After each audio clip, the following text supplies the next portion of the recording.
Hello everyone, এসে গেছি Vietnam সফরের থার্ড পার্ট নিয়ে। আগের ভিডিওতেই দেখিয়েছিলাম পৌঁছে গেছি দানাং সিটিতে, থাকবো এখানে 4 দিন। হোটেলে চেক ইন করে লাগেজ রেখে একটু খেতে বেরোবো। এখন প্রায় 12টা বাজে। হোটেল থেকে জানালো যে প্রতিদিন 3:30 থেকে 5টা অবধি একটা কমপ্লিমেন্টারি ইভিনিং স্ন্যাক্সও থাকে। দেখা যাক। আপনাদের রাস্তার চারিদিকটা একটু ঘুরে দেখাই। স্পা দেখেই শান্তি। আমরা যাচ্ছি একটা ইন্ডিয়ান রেস্টুরেন্টে। আমার হাজবেন্ড আগেই এটাকে গুগল থেকে সার্চ করে নিয়েছিল। এই যে কি অপূর্ব ডেকোরেশনটা দেখুন। রাজস্থানী কাজের এই যে ছাতাগুলো দিয়ে এত সুন্দর লাগছে, আর দেওয়ালে সব বলিউড ফিল্মের নাম বাঁধিয়ে রাখা। এখানে সমস্ত ভিলেনরা। আর সবচেয়ে ইন্টারেস্টিং হলো এই যে এইটা অ্যালফাবেট অনুযায়ী ক্যারেক্টারদের নাম, like A for Akbar, B for বাবু ভাই, C ফর সার্কিট। দারুণ না? অর্ডার করেছিলাম স্যুপ আর 2টো এগ চিকেন নুডলস, একটা ড্রামস্টিক আর একটা চিলি চিকেন। এখানকার কোকগুলো কিরকম অদ্ভুত দেখতে। হোটেলে ফিরে 3:30 নাগাদ সুইমিং পুলে নামলাম। না নামলে এমনিতেও পুষু আমাদের বাঁচতে দিত না, ও তো জল পাগল। এখানে ঘন্টা 1.5 মতন ছিলাম। যতক্ষণ ছিলাম ও পুরো দাপিয়ে বেরিয়েছে। আমি আগে কোনোদিনও বিদেশে এসে রুফটপ পুল পাইনি, এবার কিন্তু প্রথম। কি অপূর্ব ভিউ, ওই তো সমুদ্রও দেখা যাচ্ছে। এখানে এসে কতগুলো ছবি তুলেছিলাম, আপনাদের আগেও দেখিয়েছিলাম, আরেকবার দেখে নিন চলুন। এলো কমপ্লিমেন্টারি ইভিনিং স্ন্যাক্স। ভেবেছিলাম টি আর বিস্কিট দেবে, এ তো দেখছি রাজকীয়। এদিকে আমাদের তো পেট ভর্তি, কে খাবে? আগে জানলে অল্প লাঞ্চটা করতাম, অনেকটা টাকা বাঁচতো। যাই হোক, যতটুকুনি পারলাম টেস্ট করলাম। এরপর সন্ধ্যা এলাম সি বিচে। ঠিক আর 5টা বিদেশের সি বিচ যেমন হয় তেমনটাই, একদম নিট অ্যান্ড ক্লিন। অনেকেই স্নান সেরে উঠে আসছেন, অনেকে এখনো সমুদ্রে রয়েছেন। হোটেল থেকে এই বিচে আসতে জাস্ট 1 মিনিট লাগলো হেঁটে। আমরা চেয়ার ভাড়া নিয়েছিলাম, ওই পার চেয়ার 100 টাকা মতন পড়েছিল। কয়েকটা ছবি তুলেছি, একটু দেখাই আপনাদের। এরপর 7টা নাগাদ গাড়ি করে পৌঁছালাম ওখানকার নাইট মার্কেটে।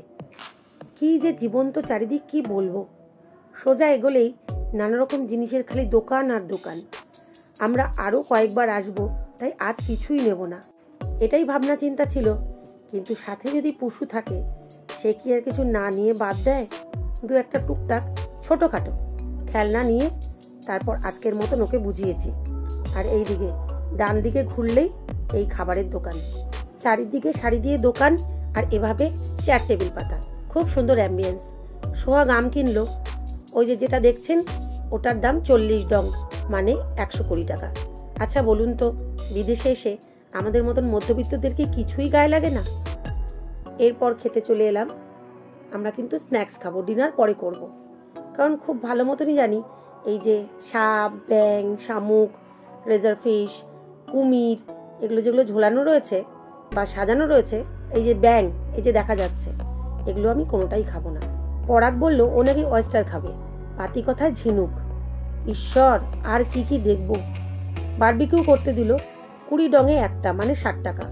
কি ভয়ানক গন্ধ। আমি বহুবার বারণ করেছি যে অন্য দেশে এসে পেট খারাপ করলেই বিপদ, অখাদ্য কুখাদ্য খাবি না। কিন্তু এই ছেলে কোনোবার কোনো দেশে আমার কথা মানে না। ও সবকিছু টেস্ট করবেই। আমি আর কিছু না বলে আপনাদের দেখাই কি খাচ্ছে এবং কতটা ভালো খেয়েছে।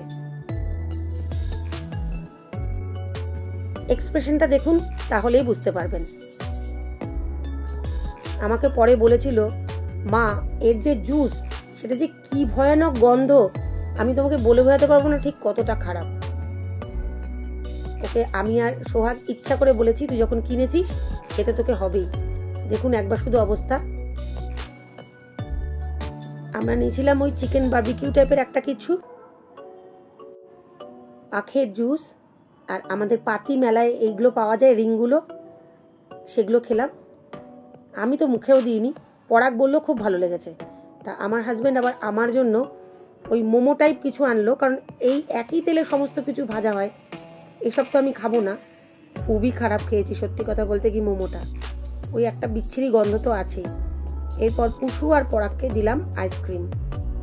পুষু নিয়েছে চকলেট, আর পরাগ যে কি একটা নিল ভগবান জানে।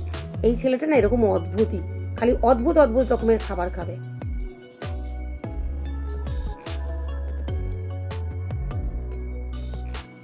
ডিনারে আমরা জাস্ট 2 প্লেট এরকম ফ্রাইড রাইস নিয়েছিলাম, কারণ ওদের পেট ভর্তি ছিল, আর এটা ম্যাক্সিমামটা আমিই খেয়েছিলাম। খেতে দারুণ ছিল।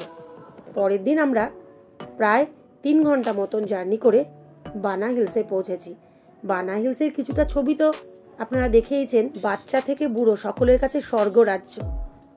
আমরা অবশ্য ইউনিভার্সাল স্টুডিও খুব এনজয় করেছিলাম যখন সিঙ্গাপুরে গিয়েছিলাম। যাই হোক, দেখা যাক এটা কেমন। অনেকটা দূর রোপওয়ে করে তারপরে উঠতে হয়। উঠেই দেখছি সত্যি একটা স্বর্গরাজ্য যাকে বলে। কোন দিক ছেড়ে কোন দিক তাকাবো। তবে এই বানা হিলসের ভিডিও কিন্তু আজকে দেব না, কারণ 5-7 মিনিটে কিন্তু বানা হিলস কখনো কভার করা যাবে না। আমরা একটা গোটা দিন থেকেও ঠিক মতন কভার করে উঠতে পারিনি। দেখা হবে সামনের ভিডিওতে, পুরো গল্প করব। খুব তাড়াতাড়ি ভিডিও আনার ইচ্ছা রইল।